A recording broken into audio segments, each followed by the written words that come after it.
Where that theory falls down is with the Charlie Kirk assassination. So if you were trying to claim that the Iranians were behind it, and there were leads from the National Counterterrorism Center or the ODNI that suggested foreign involvement, who knows if they go anywhere, you would follow up on those leads. You would have to follow up on those leads. But they shut them down. Yes. And that's a fact.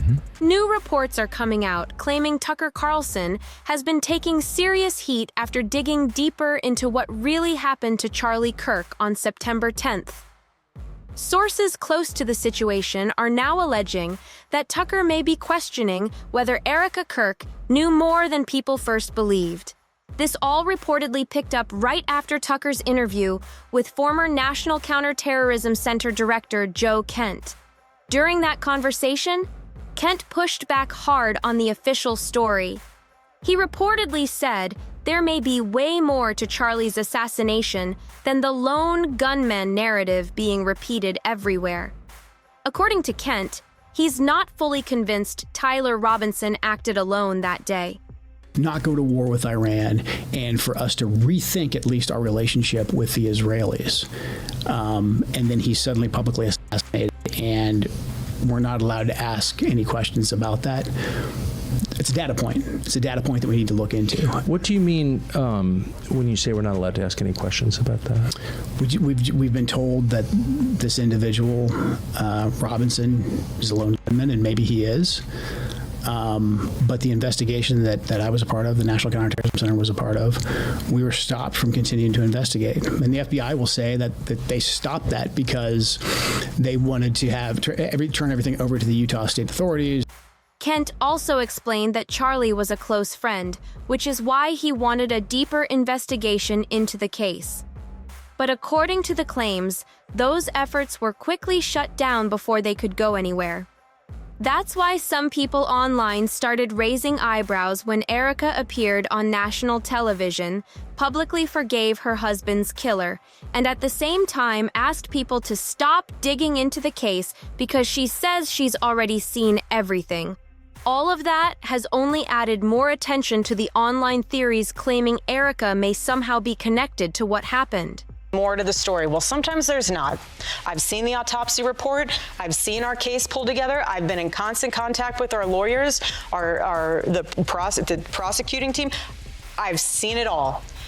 Because of that, people have been going back through every strange detail from September 10th, trying to figure out what doesn't add up.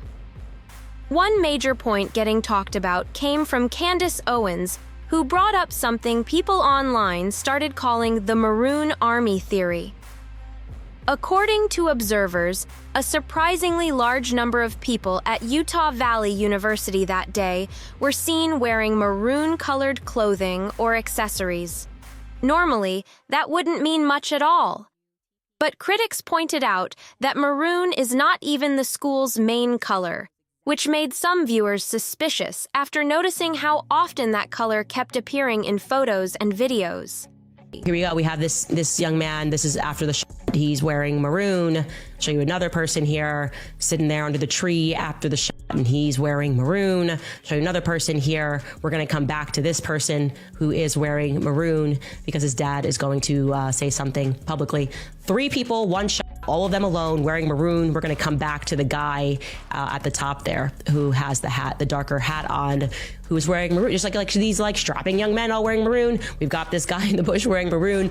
I could go on and on. This person of how many people wearing maroon. I even have a video of someone holding a maroon shirt, including Tyler Robinson. Now, it's not unusual for the FBI or other intelligence agencies to run undercover operations. People also noticed that Tyler Robinson was reportedly wearing maroon too, which only pushed the speculation even further online. Some internet commentators then connected this to claims about how undercover operations sometimes use coordinated colors so team members can recognize each other in crowded environments. There is no public evidence proving that happened here, but the coincidence has definitely become one of the biggest talking points surrounding the case. After operations like these, the so-called color of the day details can sometimes later become public through Department of Justice records. But according to online claims surrounding Charlie Kirk's case, the color listed for September 9th was reportedly redacted in DOJ files, and that immediately got conspiracy discussions spinning out of control. Then things became even more intense once people started focusing on the timeline involving Tyler Robinson. Critics online pointed to reports claiming Robinson may have already been in police custody before the alleged confession connected to his Discord account was posted. That detail alone sparked a massive wave of questions across social media. Reporter Baron Coleman was one of the first people to publicly bring attention to it. He claimed he confirmed Tyler Robinson was being held at the Washington County Sheriff's Office at around 6:50 p.m. on September 11, 2025. Because of that, online commentators started asking how a confession could supposedly appear on Discord after someone was already in custody, which only added even more controversy and suspicion to the case. So, if Tyler Robinson was really arrested at the time being reported, then a huge question still hangs over the entire situation. Who allegedly sent that Discord message to his friends at 8:57 p.m., nearly 2 hours after reports claimed he was already sitting in police custody?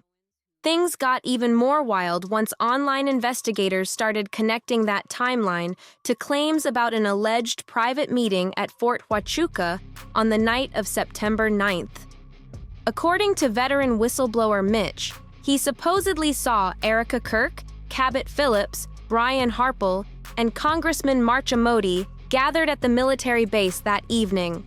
Those claims quickly spread online and fueled even more speculation around the case. At the same time, Erika publicly stated that she was at a hospital with her mother, Lori Fransby, who was reportedly receiving treatment when she first heard the tragic news. No public evidence has confirmed the meeting allegations, but the conflicting stories have kept people debating nonstop. Erika also claimed she collapsed in the hospital parking lot after hearing the news, but online critics have pointed out that many of the details surrounding that night still have not been independently confirmed. That uncertainty has kept conspiracy discussions alive across social media and live streams. Cabot Phillips also reportedly tried to back up his whereabouts from that evening by sharing photos that were allegedly sent to Candace Owens's investigative team. But skeptics online were quick to question the evidence, arguing that photo timestamps can sometimes be changed or manipulated, which kept people from fully accepting the explanation. Brian Harple, meanwhile, appeared in an interview where he defended the level of security at UVU that day. But a lot of viewers were still unconvinced, especially after comments from Victor Marks started circulating online. According to Marks, he contacted Erika shortly after news of the shooting became public and told her not to panic because, in his words, they only wanted Charlie. That statement immediately sparked even more debate online, with many people questioning what exactly he meant by it. That's the question many people online keep asking. How did Victor Marks allegedly know so quickly that the attacker only intended to target Charlie while Erika and the children were supposedly never in danger? Critics point out that Marks was not reportedly at the scene, wasn't part of law enforcement, and wasn't connected to the official security detail that day. Yet according to the claims spreading online, he was still one of the first people speaking with confidence about what had happened. Some internet commentators argued that his comments sounded unusually certain, almost as if he already knew the attack was specifically directed at Charlie. Others believe he was simply trying to calm Erika during a terrifying moment. Still, those remarks have continued fueling speculation and controversy around the case. Some online critics also started paying attention to Victor Marks after Charlie's memorial, especially when he announced plans to run for governor of Colorado. That timing immediately sparked debate across social media, with some people questioning whether certain figures were benefiting from the attention and chaos surrounding the tragedy. At the same time, supporters of alternative theories claim that anyone raising questions about the case has quickly been dismissed as unhinged or labeled a conspiracy theorist. Candace Owens has repeatedly spoken about receiving backlash and threats while publicly pushing for more investigation into the story. Her supporters also point to heavy criticism online, coordinated attacks during live streams, and influencers allegedly trying to discredit her message. Joe Kent faced criticism as well after his resignation, especially from people who disagreed with his public comments about the investigation. Now, according to online discussions, Tucker Carlson is reportedly facing similar pressure simply for continuing to ask questions about the case. Meanwhile, critics argue that several people connected to the situation have continued advancing professionally despite all the controversy. Some online commentators specifically pointed to Brian Harple, claiming he was later promoted by Erika despite accusations that security measures failed on the day of the attack. No official findings have publicly confirmed wrongdoing, but the debate around these events keeps growing louder. Now people are asking an even bigger question. If so many details from that day continue to raise eyebrows, why does every attempt to revisit the timeline get shut down so fast? That's become one of the main arguments from critics who believe there are still unanswered questions hiding beneath the surface. Online investigators have spent months combing through interviews, live streams, police timelines, and public statements trying to spot inconsistencies. Some believe the official narrative moved too quickly, while others argue that social media has turned normal confusion after a tragedy into nonstop speculation. Either way, the pressure around this case has not slowed down at all. What keeps fueling the debate is the growing list of strange coincidences people continue pointing out. From disputed timelines and alleged communication gaps to conflicting witness claims and questions about security protocols, every new detail seems to create another wave of arguments online. And because so many of the loudest voices involved keep pushing completely different versions of events, the public remains divided on what actually happened that day. Another detail that keeps getting attention online is how quickly the public conversation shifted away from the unanswered questions. Critics argue that instead of deeper discussions about timelines, security failures, and conflicting reports, the focus suddenly turned toward shutting down speculation altogether. That move only made some people even more suspicious. Social media exploded with debates almost immediately after the incident, with clips, screenshots, and old interviews spreading everywhere at lightning speed. Supporters of further investigation say they are simply asking for transparency, while others warn that internet rumors can easily spiral out of control without verified evidence. Still, the nonstop back and forth has kept this story trending far longer than most expected. At the center of it all is the growing divide between official statements and online investigators trying to piece things together themselves. Every time a new interview drops or another witness speaks out, people rush to compare details and search for contradictions. Whether these claims eventually lead anywhere or not, the controversy surrounding Charlie's case has turned into one of the most heavily debated stories online right now. Now, another question people keep bringing up is whether key information was missed, ignored, or intentionally kept out of public view. That theory gained traction after several online commentators claimed there were still gaps in the official timeline that had never been fully explained. Some critics have focused heavily on the communication between different individuals connected to the case in the hours before and after the incident.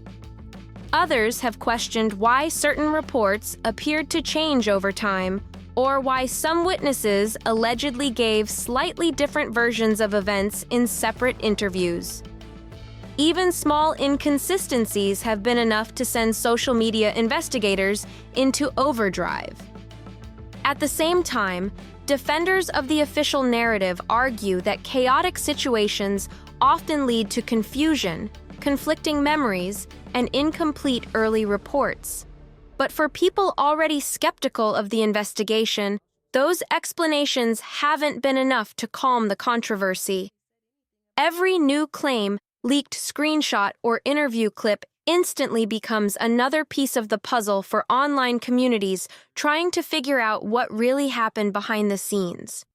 One thing that continues driving the conversation is the belief among some online communities that too many people seemed unusually prepared with statements and reactions almost immediately after the tragedy. Critics argue that the speed and confidence of certain public responses felt strange, especially while basic facts were still being sorted out. That's why internet investigators have been analyzing everything from television appearances to social media posts, and even the timing of interviews released in the days that followed. Some believe there were coordinated efforts to shape the narrative early on, while others say that's simply how modern media cycles work during high-profile events. Either way, every clip and comment has been picked apart frame by frame online. The controversy has also created a massive divide between people demanding more investigation and those warning that speculation can quickly go too far without verified evidence. But despite all the arguments, one thing is clear: the public fascination with this case has only grown stronger. Every new theory, disputed timeline, or unexplained detail keeps dragging the story back into the spotlight again and again. Some of the more controversial claims online even suggest Erika may have been strategically introduced into Charlie's world long before the tragedy happened. Others have gone as far as questioning whether influential political figures or insiders helped connect her to certain circles for larger goals tied to TPUSA. There is no verified public evidence proving these claims, but they have become a major topic of discussion in online communities following the story. For now, people on every side of the debate are still watching closely to see whether any new information, investigations, or public statements change the direction of the case. The controversy surrounding Charlie's death continues growing, and many believe the conversation is far from over. Let us know your thoughts on the situation down in the comments, and don't forget to like and subscribe for more updates.